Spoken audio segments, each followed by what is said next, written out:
What if I told you the show that defined a generation might be on the brink of ending? The Simpsons, that iconic cartoon that's been skewering American culture since the late 80s, could be wrapping up its run by 2029. But here's the kicker, the person who's been voicing Bart Simpson for 36 years thinks it's already in its final act. Nancy Cartwright, the voice behind Bart, recently hinted that season 40, just 2 seasons from now, might be the last. And honestly, I think that's fascinating because it raises a question we've all been avoiding. Does a show that's been around longer than most of us have a shelf life? Let's unpack this. Nancy isn't just throwing out a random guess. She's been there since the beginning, through the chaos of contract disputes, the transition to Disney, and every single episode that's made Springfield a household name. Her timing also aligns perfectly with Fox's current broadcasting deal, which ends with season 40. But here's what's wild, the show's cultural relevance feels increasingly out of sync with the world it's supposed to reflect. Take Homer Simpson. If you do the math, he's technically a millennial now. But wait, Homer as a millennial? That doesn't compute. He's the guy who got a job at a nuclear plant, has a stay-at-home wife, 3 kids, a house that's bigger than most people's dreams, and still manages to be the laziest human on Earth. In 2026, that's not a caricature, it's a fantasy. Personally, I think that's the crux of the problem. The Simpsons thrived because it was a mirror to the 90s. But today, Homer's life is more like a luxury vacation than a relatable struggle.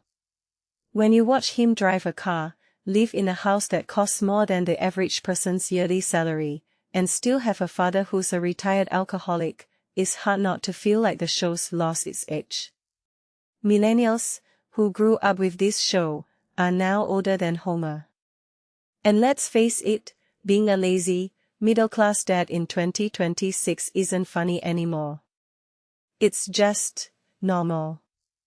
But here's where it gets even more interesting. The show has always played with time. Flashbacks to the 60s, 70s, and 90s show a Homer who was a kid, but the present-day Springfield hasn't aged. The house, the car, the job, all frozen in a time when a single-income family could afford a home that's now worth millions. That's not just a joke, it's a commentary on how America's economy has shifted. And yet, the show's creators have never updated that. It's like they're stuck in a time capsule. What makes this really interesting is the idea that The Simpsons might be forced to evolve, or die. Disney, which now owns the rights, could try to keep it alive, but would it still be the same show? Would they turn Homer into a TikTok influencer or a climate activist? Or would they just let the characters age in real time, making Bart a dad and Marge a grandmother? I think that's the real test. Can a show that's been around for 38 years adapt without losing its soul? And honestly, I'm not sure the world needs another season of The Simpsons. But I also can't imagine a world where Springfield doesn't exist. Maybe that's the point. Maybe the show's time is up, and it's time for a new generation to take the reins. Or maybe it's time to let Bart and Homer take a break, and let us figure out what comes next.